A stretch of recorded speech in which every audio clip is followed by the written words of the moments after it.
तो आज हम बात करने वाले हैं पाइथागोरस जी के प्रमेय के बारे में। पाइथागोरस जी ने क्या बताया थी अपने प्रमेय में?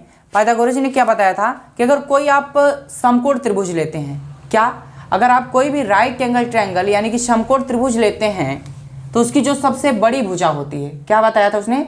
अगर आप कोई भी राइट एंगल ट्रायंगल समकोण त्रिभुज लेते हैं तो उसकी जो सबसे बड़ी भुजा होती है वो आपकी क्या कहलाती है? कर्ण कहलाती है। तो क्या यहाँ पे आप देखेंगे कि अगर मान लीजिए हम कोई राइट एंगल ट्रायंगल यानी समकोण त्रिभुज ले लिए। समकोण त्रिभुज मतलब एक कोण उसका 90 अंश का होना चाहिए और बाकी कोण उसका 90 अंश से छोटा होना चाहिए। ठीक, तो राइट एंगल ट्रायंगल ये आपका हो जाएगा 90 अंश और ये बाकी कोण 90 अंश से छोटा हो जाएगा। ये हो गया आपका समकोण त्रिभुज। और पाइथागोरस जी ने ये बताया कि अगर इस प्रकार से हम कोई समकोण त्रिभुज बनाते हैं तो इसमें जो सबसे बड़ी भुजा होगी, तो आपको दिख रहा है कि सबसे बड़ी भुजा क्या है? ये है। और इसका नाम बताया था पाइथागोरस जी ने, ये कर्ण कहलाएगी। क्या कहलाएगी? कर्ण। ठीक, तो ये समझ में आया कि ये कर्ण है सबसे बड़ी भुजा। और यहाँ से एक चीज और हम निकाल सकते हैं कि परपेंडिकुलर यानी कि 90 अंश का जो कोण बन रहा है जहां पे, उसके सामने की जो भुजा होगी कर्ण कहलाएगी। तो जो दो चीज से हम पता कर सकते हैं कि 90 अंश के सामने का भुजा कर्ण कहलाएगा, या परपेंडिकुलर या जो ये है समकोण त्रिभुज है, इसकी जो सबसे बड़ी भुजा है वो क्या कहलाएगी? कर्ण कहलाएगी।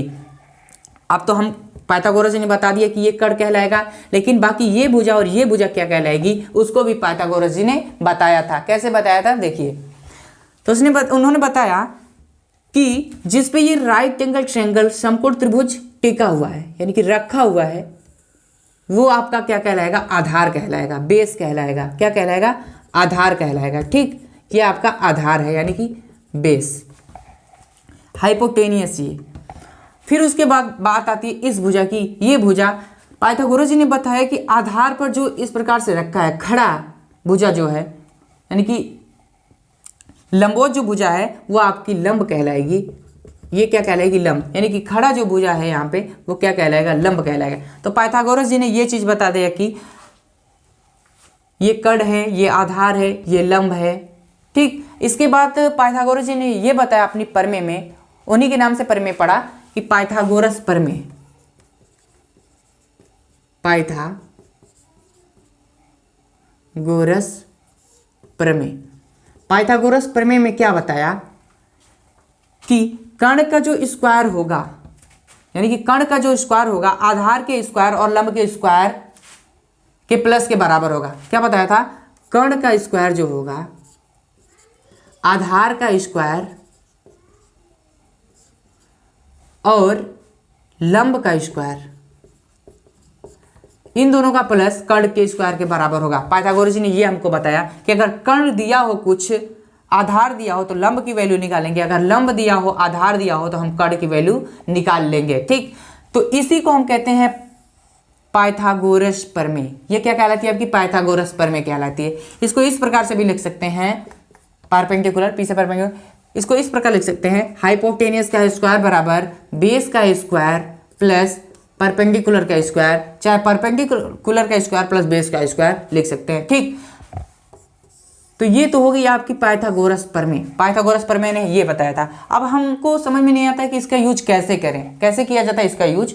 अगर मान लीजिए कि लंब दे दिया हो, आधार दे दिया हो, हमें कर्ण की वैल्यू ज्ञात करना है। किसी समकोण त्रिभुज में भुजा की लंबाई दे दी हो यानी कि लंब की लंबाई दे दी हो 3 सेंटीमीटर, आधार की लंबाई दे दी हो 4 सेंटीमीटर और हमें कह रहा है कि कर्ण ज्ञात करना है, तो हमको तुरंत पाइथागोरस जी का प्रमेय यूज करना है, उस पर फॉलो करना है और कर्ण की वैल्यू तुरंत निकाल देनी है। ठीक, तो किस प्रकार से देगा आपको ये फार्मूला याद कर लेना है। कर्ण का स्क्वायर बराबर होता है आधार का स्क्वायर प्लस लंब का स्क्वायर, यानी कि हाइपोटेनियस का स्क्वायर होता है इक्वल होता है बेस के स्क्वायर प्लस परपेंडिकुलर के स्क्वायर के। ठीक, तो ये आपको याद करना है। अब किस प्रकार से क्वेश्चन देता है, किस प्रकार से देगा देखिए, किसी समकोण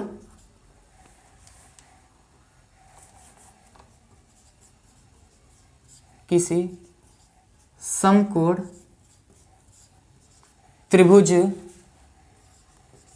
में, किसी समकोण त्रिभुज में आधार की लंबाई 4 सेंटीमीटर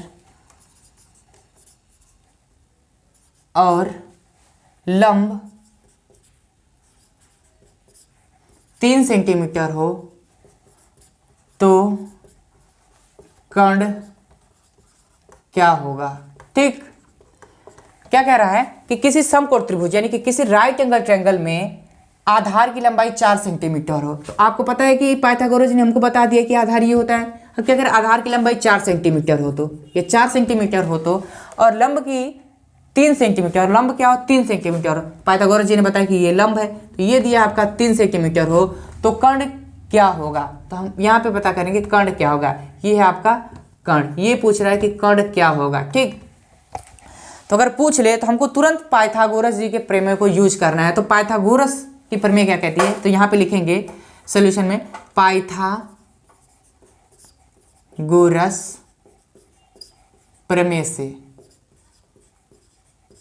ठीक, पाइथागोरस प्रमेय से, पाइथागोरस प्रमेय क्या कहता है, कर्ण स्क्वायर बराबर आधार स्क्वायर प्लस लंब स्क्वायर। ठीक, आपको बताया कि ये पाइथागोरस प्रमेय, ये क्या है आपकी पाइथागोरस प्रमेय, इसी से हम कर्ण की वैल्यू निकालेंगे। तो कर्ण ज्ञात करना है तो कर्ण को ऐसे रहने देंगे, कर्ण का स्क्वायर बराबर आधार क्या दिया है 4 सेंटीमीटर यानी कि 4 का स्क्वायर, बीच में प्लस है तो प्लस लगा देंगे। लंब क्या दिया है आपका 3 सेंटीमीटर यानी कि 3 का स्क्वायर, स्क्वायर तो स्क्वायर लगा दिया। अब क्या करेंगे, कर्ण का स्क्वायर बराबर 4 का स्क्वायर जानते हैं आप लोग क्या होता है 16, और यहाँ पे जानते हैं कि 3 का स्क्वायर क्या होता है आपका 3 का स्क्वायर 9, 16 9 25, तो कर्ण स्क्वायर हो जाएगा आपका 25। ठीक, कर्ण स्क्वायर 25। अभी कर्ण की वैल्यू नहीं आई। अब यहाँ पे क्या है स्क्वायर है, तो आपको पता होना चाहिए कि अगर यहाँ पे स्क्वायर है, अगर स्क्वायर हटाएं यहाँ से तो यहाँ पे क्या हो जाता है रूट लग जाता है। अगर यहाँ से स्क्वायर हम हटा दें, देखिए स्क्वायर हटा दें तो यहाँ पे क्या आ जाएगा अंडर रूट आ जाएगा। अंडर रूट 25 की वैल्यू क्या होती है, अंडर रूट 25 की वैल्यू क्या होती है, यानी 25 किसका वर्ग है 5 का वर्ग है। तो कर्ण बराबर हो जाएगा अंडर रूट 25 की वैल्यू आती है 5, तो ये हो जाएगा 5 सेंटीमीटर। सेंटीमीटर क्यों लिखा हमने, क्योंकि ये भी सेंटीमीटर में है, ये भी सेंटीमीटर में है, तो कर्ण भी आपका सेंटीमीटर में आएगा। तो कर्ण की वैल्यू यहाँ पे क्या आ गई आपकी 5 सेंटीमीटर। ठीक, क्या आ गई 5 सेंटीमीटर। तो हम बहुत आसानी से निकाल सकते हैं कर्ण की वैल्यू पाइथागोरस प्रमेय से।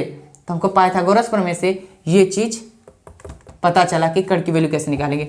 अगर यहाँ पे ये भी दे दिया हो कि देखिए आधार दे दिया हो, कर्ण दे दिया हो, लंब की वैल्यू ज्ञात करना है तो कैसे ज्ञात करेंगे, कैसे ज्ञात करेंगे, यहाँ पे देखिए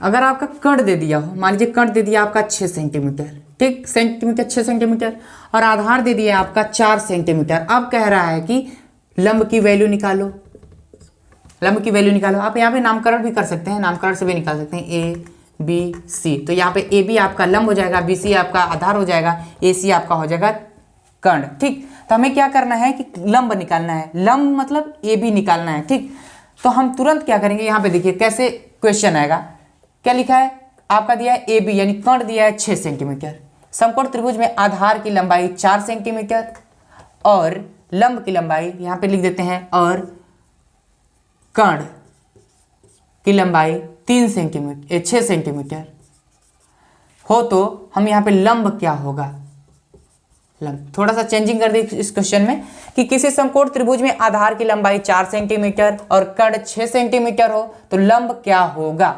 तो इसमें भी पाइथागोरस प्रमेय हम लगाएंगे, क्या लगाएंगे, कर्ण का स्क्वायर बराबर आधार का स्क्वायर प्लस लंब का स्क्वायर। तो कर्ण का स्क्वायर यानी कर्ण आपका दिया है यहाँ पे 6 सेंटीमीटर, कर्ण क्या होता है सबसे बड़ी भुजा यानी कि 6 सेंटीमीटर, तो 6 का स्क्वायर बराबर हो जाएगा आधार का स्क्वायर, आधार क्या है 4 सेंटीमीटर, तो 4 का स्क्वायर प्लस लंब का स्क्वायर। तो लंब क्या है आपका ए बी, चाहे हम लंब स्क्वायर लिख सकते हैं चाहे ए बी का स्क्वायर लिख दें। ठीक, यहाँ पे लंब भी लिख सकते हैं, ए बी का स्क्वायर भी लिख सकते हैं, ये पी से परपेंडिकुलर होता है तो पी का स्क्वायर भी लिख सकते हैं, जिसमें आपको समझ में आए। तो यहाँ पे 6 का मल्टीप्लाई 2 टाइम्स तो 36 यानी कि 6 का पहाड़ा 6 बार पढ़ेंगे तो क्या आएगा 36 आएगा। क्यों 6 बार, यानी कि 6 स्क्वायर है, 6 का क्या है स्क्वायर है तो 36, 4 का स्क्वायर होता है 16 प्लस होगा ए बी का स्क्वायर यानी कि लंब का स्क्वायर।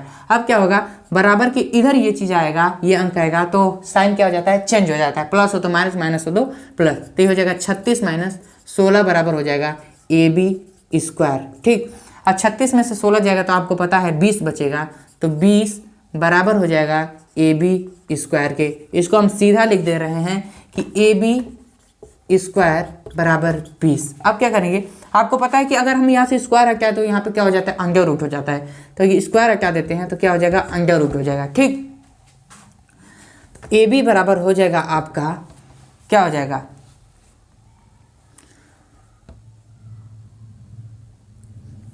अंडर रूट 20 को क्या लिख सकते हैं, 2 अंडर रूट 5। 2 अंडर रूट 5 कैसे, 2 का स्क्वायर करें तो 2 2 जा 4। इसका मतलब क्या होता है, 2 अंडर रूट 5 का मतलब क्या होता है, 2 का स्क्वायर 4 मल्टीप्लाई ये 5 आ जाएगा इसमें, तो 4 5 जा 20। ठीक, तो हम 20 को लिख सकते हैं, क्या लिख सकते हैं, 2 रूट 5, ये रूट आपका हो जाएगा ऐसे। ठीक, तो इसको ऐसे लिख सकते हैं 2 रूट 5, 2 रूट 5। तो ए बी की वैल्यू आपकी आ गई यहाँ पे, यानी कि लंब की वैल्यू 2 रूट 5। ठीक,